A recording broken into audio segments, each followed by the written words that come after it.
Hi guys, so for today's vlog, so ayan, maaga ang flight namin, kaya sinundo kami ng van papuntang ferry boat.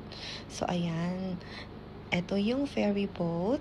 So tatawid kami and then merong van na magdadala sa amin sa airport. So ayan, dito sa airport, tingnan nyo guys, yung Starbucks nila. Ayan, ang daming tao. And napakalaki nung ceiling fan nila dito sa airport. So Katiklan Airport ito, papuntang Clark, Pampanga. So ayan, sasakay kami ng bus para dalhin kami doon sa airplane. So ayan, I think number 4 yung bus namin. So ayan, tingnan nyo guys, ito na yung airplane namin. Bali, Cebu Pacific yung ginamit namin round trip to Katiklan to Manila. Actually, from Manila to Katiklan and then Katiklan to Clark, Pampanga. So, ayan.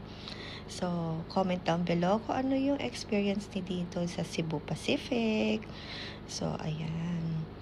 So, ito yung airplane. So, pasok na kami. So, ayan yung mga passengers. So, dito kami sa side ng airplane. Uupo. Ayan.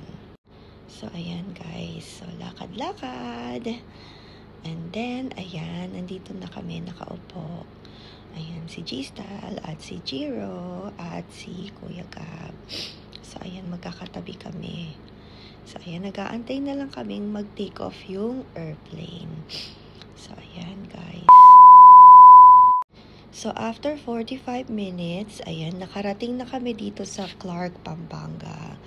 So, first time namin mag-landing dito at talagang na-amaze kami dahil napakalaki ng airport. So, ayan, domestic arrival.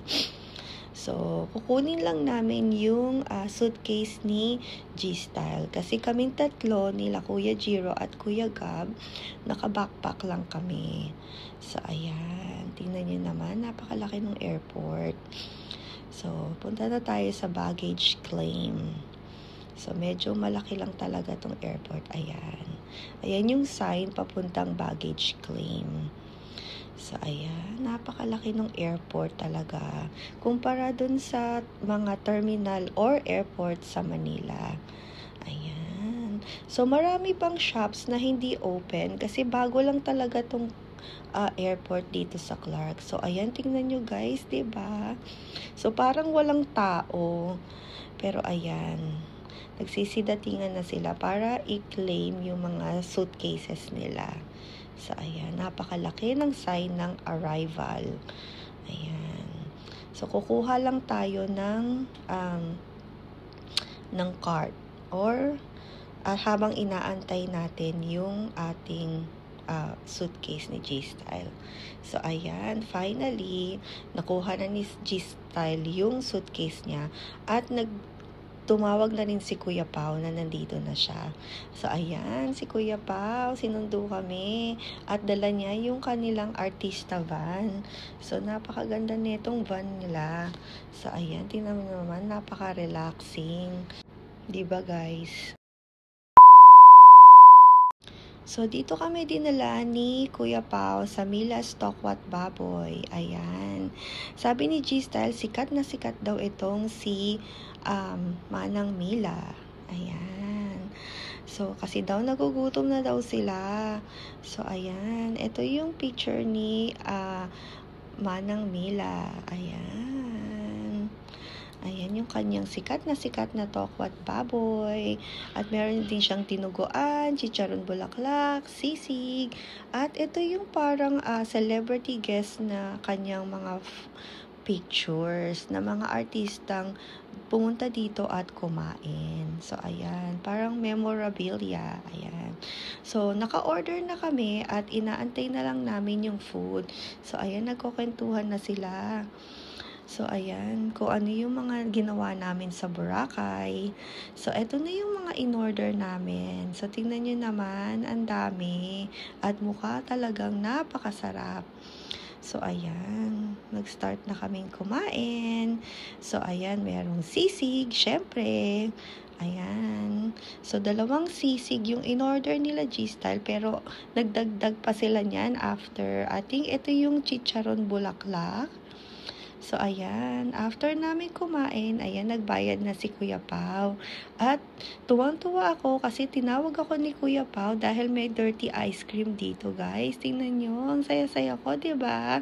Maski si G-Style. So, nag-offer si Kuya Pao na siya na lang magvi-video sa amin kasi nga talagang nabanggit ko sa kanya na gusto ko talagang kumain nitong dirty ice cream. So, ayan, tingnan niyo naman yung mukha namin. Talagang sobrang saya namin. So, ayan, sabi ko kay Kuyang Mamang Ice Cream.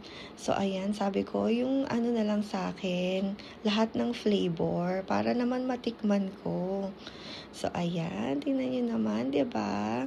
So, pwede kang mag-choose ng may tinapay or naka-cup or naka yung cone. So, ayan. So, sabi ko, yung sa cup na lang yung sa amin. So, ayan. Ito yung itsura sa harap ng restaurant ni Mila's Tokwat Baboy. Comment daw below kung anong experience dito at in-order ninyo. So, ayan, napakadaming tao talagang kumakain dito at napakadaming ng sasakyan. So, ayan kami. Naantay na lang namin yung ibang order namin. So, ayan. At aalis na rin kami after. So, ayan. Tingnan niyo naman yung saya namin dito. Tuwan-tuwa kami. Nakakain kami dito ng dirty ice cream. Diba, guys? So, ayan, after namin dun kay Mila's Tokwat Baboy, ihatid na kami ni Kuya Pao dito sa Hilton, Clark. So, dito naman kami mag-i-stay at first time din namin makapag-stay dito sa Hilton, Clark. So, ayan, pupunta na kami sa room namin. Kasi yung suitcase ni G-Style dadalhin na lang daw. At pati yung mga backpacks namin. So, ayan, excited ng lahat makita ang kanilang room. So, ayan. So, 2 room din yung kinuha ko dito sa Hilton Clark. Para magkasama si Kuya Jiro at si Kuya Gab sa kabilang room. Magkadikit din yung room namin. Ayan. So, ito na yung sink nila. So, yung bathroom. Siyempre, ayan. Tingnan natin. At yung toilet. Ayan. Siyempre, may bidet. So, ayan. May lotion. Ayan. At yung shower. So, meron din siyang shower gel, shampoo, and conditioner. So, tingnan natin yung room. Ayan na si G-Style. Inopen niya na yung curtain. Ayan. King bed. Mini bar. So, ayan. At yung kanilang refrigerator. Ayan, tingnan natin sa loob. Ayan. So, syempre, hindi free yan, guys. Pero, pwede nyo namang inumin. Yun nga lang, meron siyang charge. So, ayan. Ayan, tingnan natin yung view. And view namin ay ang parking. At, ayun, may nakita ako, guys. May Lawson pala sila dito.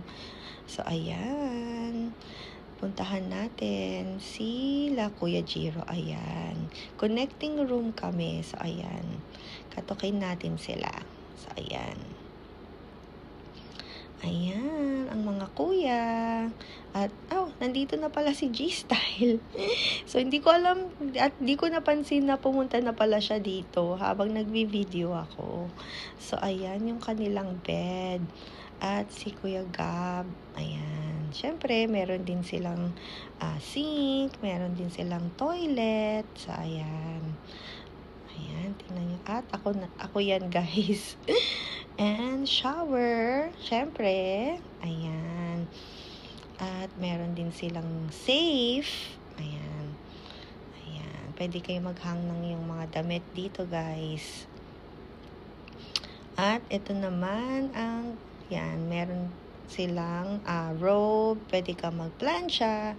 So, ayan, may free slippers. Ayan, bedroom slippers. So, ayan, mini bar. Ayan. So, naggawa ng tea si Kuya Gab. So, ayan. May pa-welcome sila dito. Ayan. At bumaba na kami guys dahil inaantay na kami ni Kuya Pao. So, nandito kami sa bahay ni Ate Nora dahil birthday ni Auntie Cording. So, ayan, nandito lahat ng mga kamag-anak. At, ayan. So, nagpa-game si Ate Nora sa ating mga kamag-anak. So, ayan. At meron ding musical chair. Ayan. Kung nandito kayo guys, ang saya-saya. Dahil lahat ay nag-enjoy sa mga games ni Ate Nora. So, ito yung game naman na I think, hindi ko alam yung tawag dito. Yung parang pahabaan kayo kung ano yung meron kayo. Bawal kumuha sa mga audience. Kung ano lang yung suot ninyo, yun lang yung idudugtong ninyo. Siguro tawag dito dugtungan or pahabaan nung kung ano yung meron kayo. Ayan. So, dalawang team ang nag-participate. So, ayan. Pero, I think, alam na natin kung sino yung nanalo dito. So, ayan, diba? Ang saya-saya nila. So, ayan. Tingnan nyo naman, guys, diba? So, ayan, pati yung mga sapatos at sintas, tinanggal na nila, medyas, nakita ko may belt, may panyo, so, ayan, tsinelas, shoes, so, ayan, nagtatanggal pa sila, guys. So, after naman yan, nagpalaro din kung sinong unang makakapagpalit ng mga sinuot nila, yun yung mananalo. So, alam niyo na, guys, kung sino yung nanalo. Syempre, kung sino yung natalo dun sa pahabaan. Ayan, may mga bra pa akong nakita. So, ayan, tingnan niyo naman, guys, diba? So, ayan. At makikita nyo dito na nag-karaoke na ang ating mga boys. Alright guys, thank you guys for watching. See you guys next time. Bye-bye!